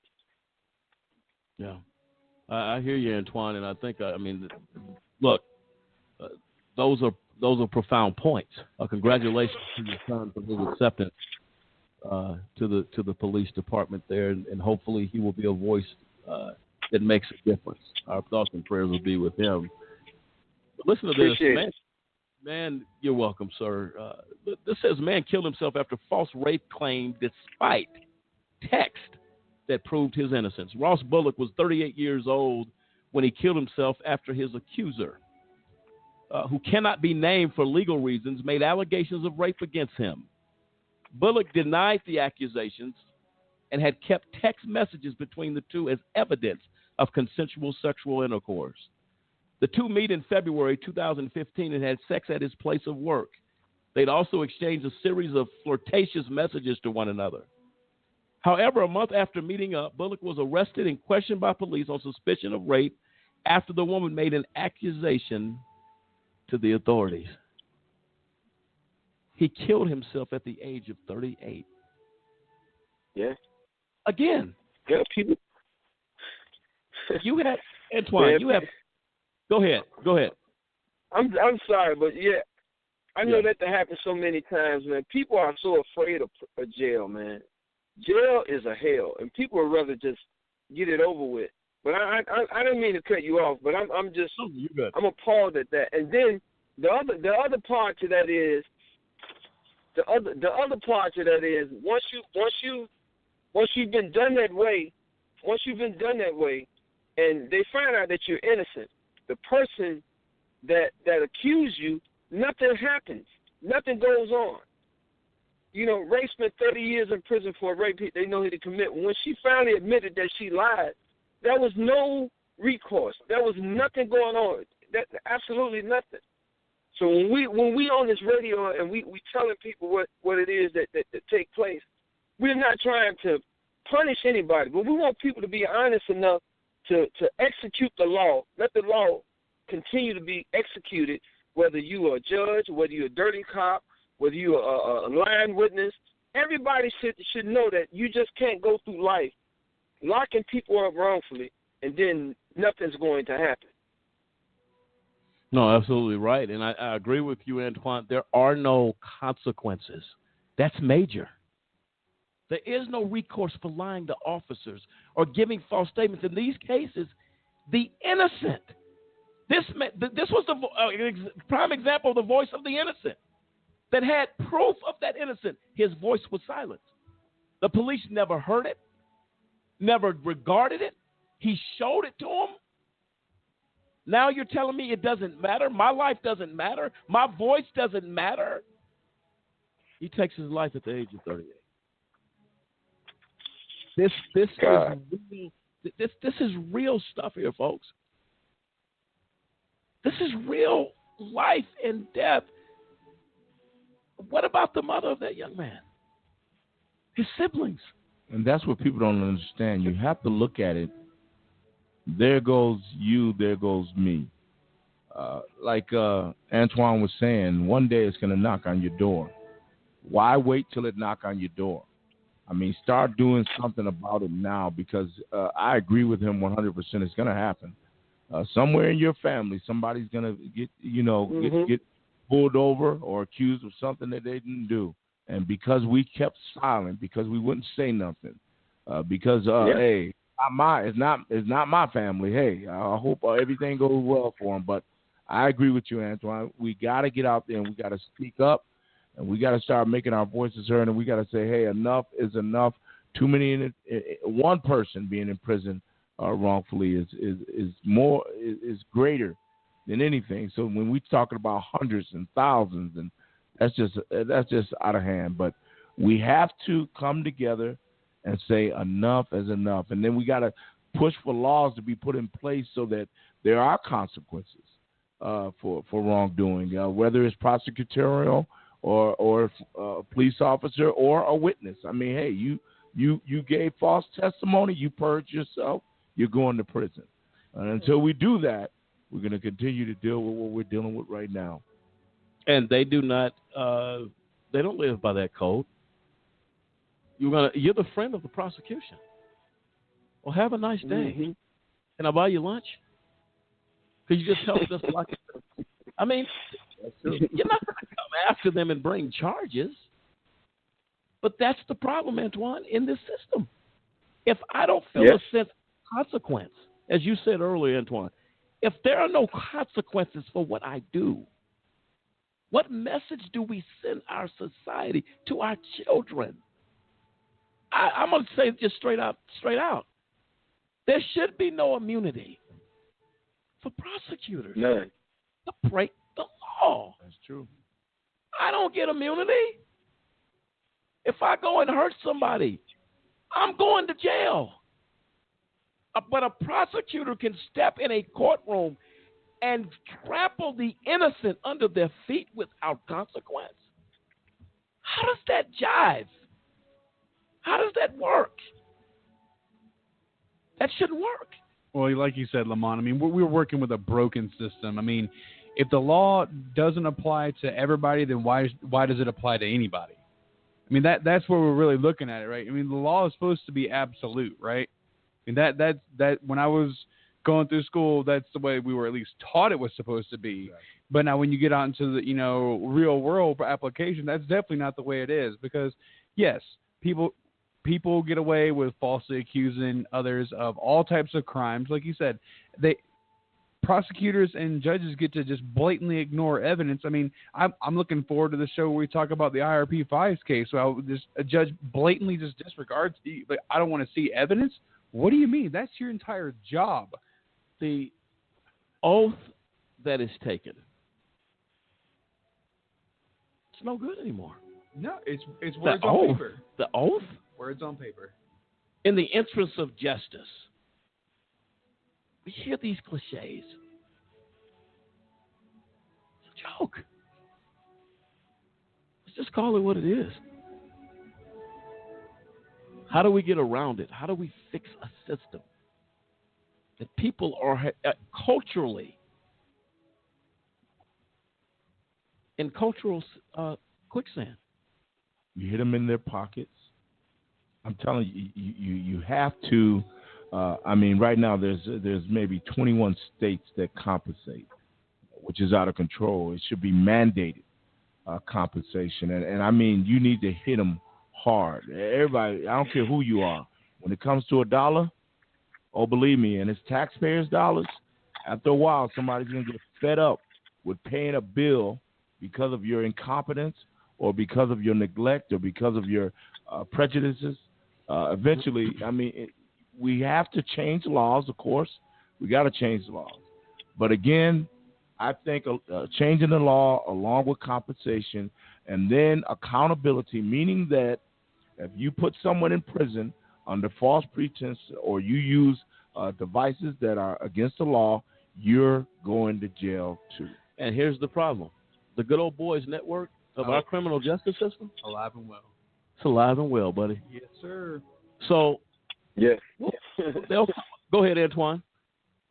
No, I'm just agreeing because, hey, I keep saying it, and I don't want to make Chicago the worst place in the world, but for police corruption, Chicago and New York is number one. That blue wall, that police corruption, we have just retired police. They just released 18 young men from this one cop who wronged all these young men, but it wasn't nothing new. They already knew he was doing it. They just did nothing about it. And it's a shame that this continues to go on every day, every day, every day. And they don't do anything about it because what they want to show you is that it's a war on crime. And it's not that Washington is innocent or anything, because Washington set it up. If you want to get this federal money, you got to do more incarceration. You got to lock up more people. We got to take it out the hands of the judges, and we got to just, mandatory sentences, all this kind of garbage. It was a political ploy, war on drugs, and at the same time, they say, you just lock them up. We don't even care. We're going to give you the free will to do what you want to do.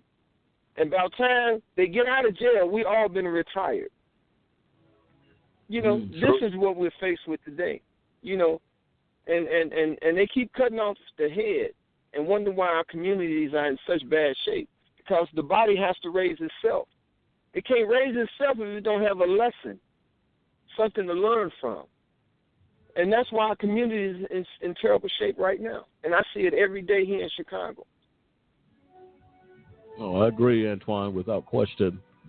Yeah, I was just going to say, Antoine, that's the reason that, it's so important with the things that you're doing, mentoring these young people, teaching them what their rights under the law and how to deal with law enforcement. And then these communities, we got to get out and vote, because like you say, it's coming down from Washington saying, hey, we'll fund you, give you, they send battle tanks to Chicago on federal money, and saying, hey, you want to do a war on drugs, you want a war on violence, we'll provide you military gear as long as you lock some more people up. So that's why the communities have to get involved, say, hey, you know what, we're going to educate each other, and we're gonna push everybody to vote that's of voting age, because that's the only way it's going to get changed. The laws are in place now. Now we have to, like Dennis was saying, hit them in their pockets. So you hit the local legislators,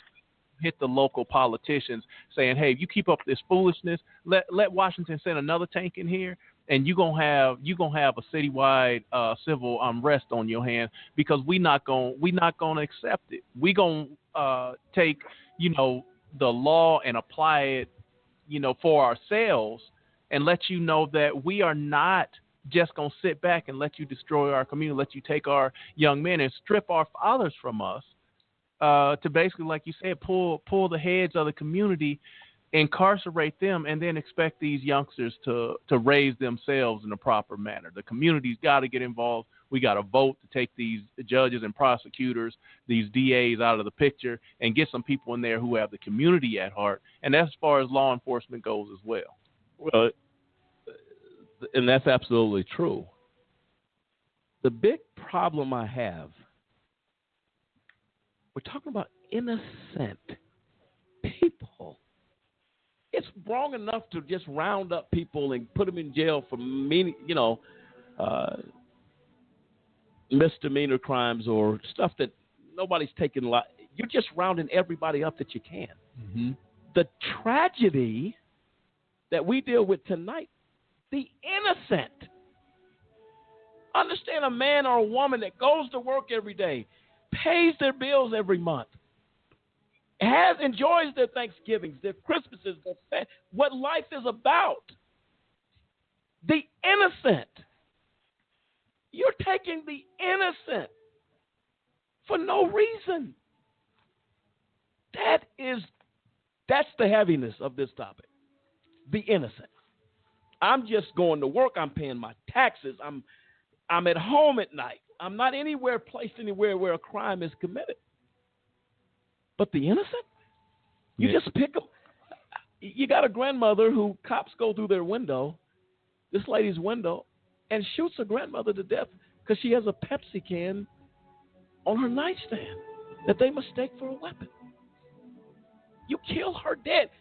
The voice behind the wall not only is killing those behind the wall, you are killing the innocent in their homes as a result of not caring about guilt or innocent.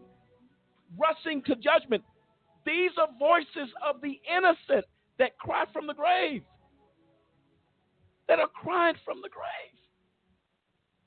And we sit back as a society and point a finger at other countries? I don't get that. I don't get that. Yeah, Lamont, it's crazy how far we've fallen as a society, and a lot of people don't even recognize. Like you said, they turn a blind eye to it because it hasn't come down their street, it ain't knocking on their front door yet. But believe you me, sooner or later, it's gonna happen. Now, this next bit, I'm gonna say, hey, this isn't something I'm encouraging. This is just a little bit of research I did here, just a quick Google search. But under Title 28 of the U.S. Code, the oath of the justices and judges, it talks about how they will administer justice without respect to persons and do equal rights to the poor, the rich, and they will faithfully and impartially discharge and perform their duties incumbent upon them under the Constitution and laws of the United States. So help them God. That's what the original oath that they're supposed to take whenever they step in. They're not supposed to, take into account how much money you have, what your connections are. But now we all know, just by going through the shows that we've had, that that's not the case. But let's look at the long road that if this stays up, let's look at the long road that this nation is on right now. Our Constitution, the Declaration of Independence, also clearly states, and again, I'm not saying that we should go out and do this. I'm saying this is the long road that I see this country on. But it says, when a long train of abuses and usurpations pursuing invariably in the same object evinces a design to reduce them under absolute disposition. Basically, when the same injustices keep happening and happening and happening, it is their right, talking about the people, it is their duty to throw off such a government. I'm not saying this is where we're at now, but I'm telling you, if these injustices keep happening, if stuff like this keeps going on, the people of this country are going to get tired of being beat down by a government, by an injustice system that is just, they're terrorizing them. This is domestic homegrown terror right here. When you have to fear for your life and the life of your family because somebody wants to say something and they want to just throw their clout around and accuse you of something, that the police, like you said, they can go in, raid your house, and they can go in and kill your grandma. We got apps out there that are specifically designed for contact with police officers. I'm telling you, we've fallen. When we're trying to make sure that you have something in your possession that you can use to ensure that you're not wrongfully convicted, we've got problems. No, we absolutely do. And we're trying to get Antoine back. I think there was a technical issue there. We lost him. We're trying to get him back. Right now we're going to go to a clip. You know about the Central Park 5? Innocent men. And by the time everything was done, They wanted to put them in the injection chamber, and they were innocent. Let's hear the story, the Central Park Five.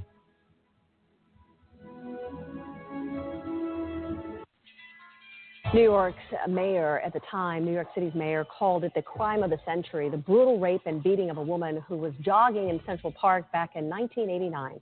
The victim was a 28-year-old investment banker, and her courageous battle for survival made front-page news around the world. Also making headlines, the suspects in the case, 5 Black and Latino teenagers who were eventually convicted, even though none of them did it. Police got them to confess after turning them against each other during hours of interrogations. The case is recounted in a new documentary by filmmaker Ken Burns called The Central Park Five. Take a look. Hardigan sat down and he said, look, Ray, I know you didn't do anything wrong, but the other guys right now, they're in other precincts and they're saying that you did it. And they're telling me, well, you're not saying nothing, but these guys put your name in it. And I'm like, I didn't do anything. And he's like, well, this is why I'm here to help you, because I know you didn't do anything. You're a good kid. You know, this isn't you. He pulls out this picture of Kevin Richardson. And he goes, you know this kid? And I'm like, no, I don't know him. And he goes, you see the scratch under his eye? That came from the woman. We know he did it. He's going down. At this point, I'm like, I don't know these guys that's there, so I'm just going to make up something and include these guys' names. Okay. If you're going to do it to me, then I'm going to do it to you. A serial rapist confessed to the crime 13 years after the attack. His DNA matched, and the 5 teens' convictions, they were vacated. Joining us from New York, Sarah Burns. She is co-director of the movie and author of the book that inspired it. And Sarah also happens to be the daughter of Ken Burns. Sarah, so good to see you, and so glad that you brought this story again to light. I remember it very well. This was something that a lot of people were just captivated by. It was a very painful time, a chapter in our lives, I think, especially when it came to race relations. Explain to our viewers how it was that you had these guys who confessed. There was no physical evidence. They confessed. They were not guilty. And yet a lot of people in the community were quick to simply accept that they were guilty. Right. I mean, the only evidence that was presented against them were these statements that they'd given, and they ultimately gave these videotape statements, which proved to be very convincing. But the problem was, as you said, there was no evidence. The DNA tests were negative. And I think that the fact that people were so quick to believe that they had done it, the story the police had concocted and provided to the press, had a lot to do with the time. As you said, the city was very different in those days, and people were afraid. The crime rates were higher, and it seemed like a scary place. And I think that people were particularly afraid of minority teenage boys in particular. And so these kids who were 14, 15, and 16 somehow seemed like exactly the thing that people feared, and it made sense to them, even though there was no evidence.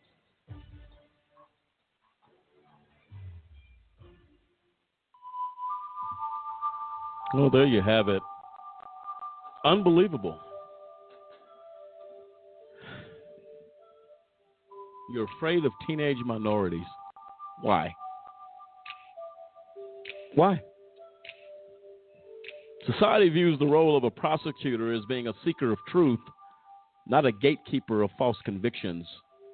Most of the time, our cries are not taken seriously or even heard until a crooked cop or prosecutor comes under fire. Society is not privy to our struggles until they're all over and we are freed. In each of the past 3 years, record-breaking numbers of exonerations have taken place.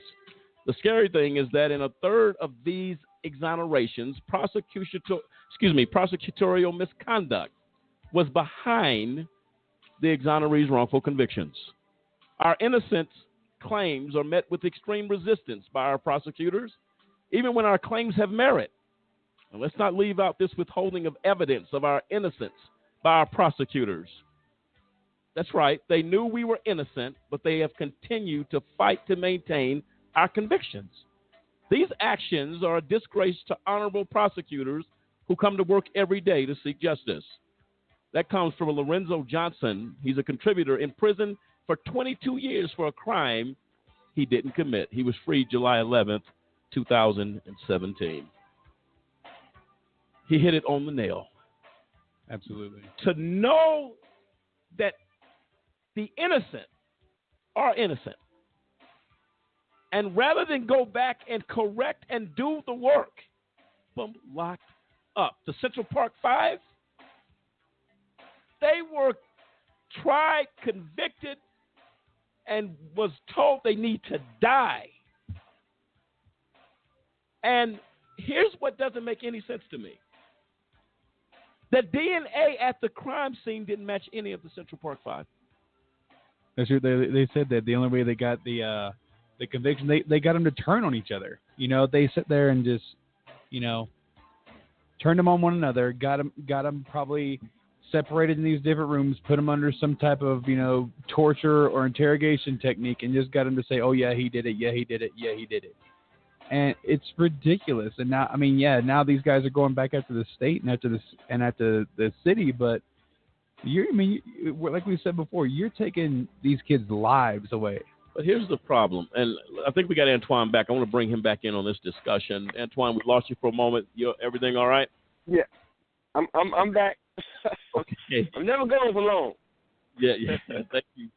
Antoine, we were talking about the clip we played. I don't know if you heard it or not. Probably because I think I heard it. Okay.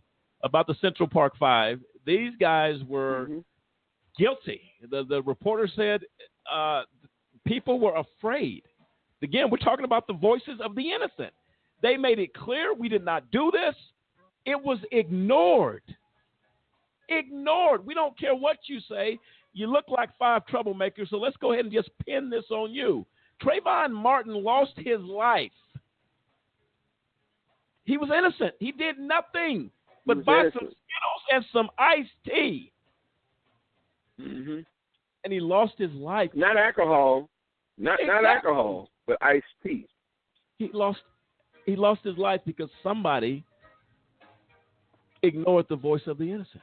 He didn't do nothing. Mr. Zimmerman, I say Mr. lightly, was told, do not follow this young man. Leave him alone. He's not doing anything. How many voices of the innocent cry from the grave tonight? We will be their voice. We're going to be the voice of the innocent. Not only from behind the wall, those who have suffered as a result of a criminal justice system that has failed. They have failed. And it's something that just blows my mind. And Lorenzo Johnson, what I just read, made it clear. He says our innocent claims are met with extreme resistance by our prosecutors. Not all of them. Yeah, you did it. Wrap up the case. I'll get a promotion next year for how many convictions I got. Mm-hmm. Yeah. Not about justice. Mm-mm. Not in the interest of justice. Unbelievable. Antoine, your thoughts on the Central Park? Hey, I've been fortunate enough to meet those gentlemen, whom I think are some very, very, very wise young men, and they had an experience that for some reason they had to learn. But now that they have learned it, they have come out and they're brand new people. They're soldiers in this war against injustice. No justice, no peace is what they always screaming, and that should be something we echo, every day, because what they did to them, they continue to do it to young people. This man shot this young man 16 times. He was the judge and the jury who convicted him without even seeing what was going on with him. The other cops decided, well, we're going to wait till a taser comes so we can take him down and then get him some help, because they know he was on drugs. They already know he was messed up. Yeah. This one cop who knew that he can take this into his own hand, he judged and convicted him and shot him 16 times. Not 16 standing up. He shot him 8 times while he was standing and continued to empty his gun until his gun was empty while the young man laid on the ground. So when does a person become a threat and you have no evidence of what he or she may have done, but you convict them. You carry it out. You carry out the death sentence, and then you ask for justice. You come to these same courts, which you should allow him, and you ask for justice. My pain in these streets are every day. That young man was a part of our program at BBS Family Service. He used to come in. Yeah, we dealing with a lot of things in our community. But my thing to cops are, when do you become the judge and the jury? You're supposed to serve and protect. You became the executioner in this community. That's why we have so many wrongful incarcerated. Now we have dealing with wrongful murders. That's justifiable homicide when you're a cop. I'm an advocate for what's right, man. I tell these little guys all the time, when you're right, I fight. When you're wrong, you're on your own. You got to do what you got to do, but I'm going to help you through it. But I'm not going to be talking about you innocent and you done something wrong. And it's vice versa. I'm not going to say you're guilty if you haven't done anything. So these are the things we're faced with in this city. Those young men in New York were just the echo that goes on around the world. Mm-hmm. It happens to us every day, man, and little do we know. I work in the juvenile detention center with these kids as well. They are ripped away from their families, man. They're destroyed mentally, and they push back out here in these streets. And then you expect to get some productivity out of these people that you just took everything from. We have got to come up with something better than this. And our system is broke. The president said you should have killed all of them little boys. The orange president right now who sits in the White House said that you ought to kill those men. He was saying kill them when they were arrested. Mm-hmm. They all should have been killed. And they did nothing. If we live in that society today and then to elect a person who feels like what justice is what I say. Justice is not one person. And we need to stop allowing one person to be the judge and the jury out here in this society. Antoine, words well spoken, my friend. Listen, I'd like an opportunity to talk to the Central Park Five, maybe on this series. Maybe we can work together and make that happen. Let's get them on the show, and I'm going to talk to you offline on that. Antoine, your voice,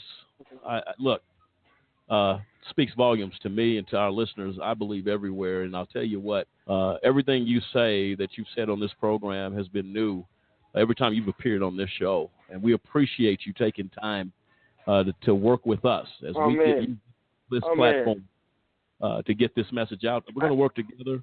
Go ahead, Antoine. Did you have something?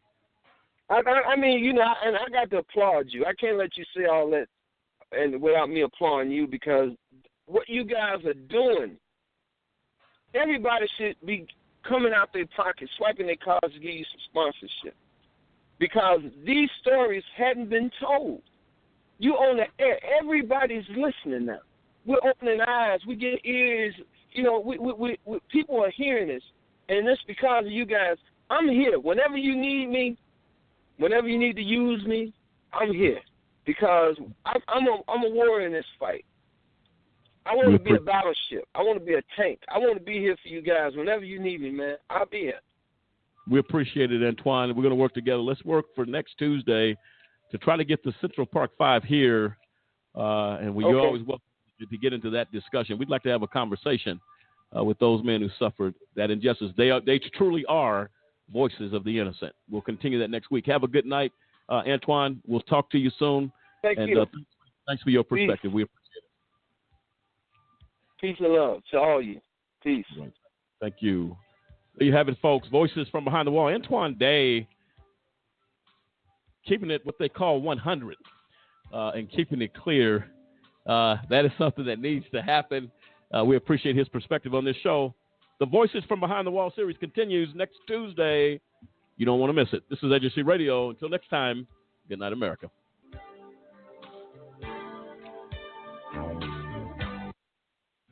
In Detroit, an emotional reunion for a young man who was released from prison after serving 9 years for murders he did not commit. Devontae Sanford walked out a free man and went home to his mother and his family. He was convicted when he was just 15 years old, even though authorities say the real murderer confessed long ago. ABC's Alex Perez is in Detroit. The embrace Devontae Sanford thought he might never get. Hugging his mom as a free man for the first time in nearly 9 years. What was the hardest part when you're behind bars when you're so young? Knowing I'm in there for something I didn't do. 23-year-old Sanford walked out of this Detroit area prison Wednesday, charged when he was just 14 of murdering 4 people. Sanford, who is blind in one eye, was picked up by police near the scene of the crime. His attorney saying he was coerced at the time into falsely confessing after 2 days of interrogation. Devontae talks about the police officers who befriended him and then coerced him into a confession. A convicted hitman who's already in jail admitted to the murders just weeks after Sanford's conviction. The prosecutor tonight defending the handling of the case. I can't be a Monday morning quarterback. We had a good reason to charge. Sanford saying he's not bitter. I was angry when I was in, but I'm home now. So I'm not angry anymore. And David Devontae's first meal as a free man, Chinese food. He says he's now looking forward to getting his driver's license. David?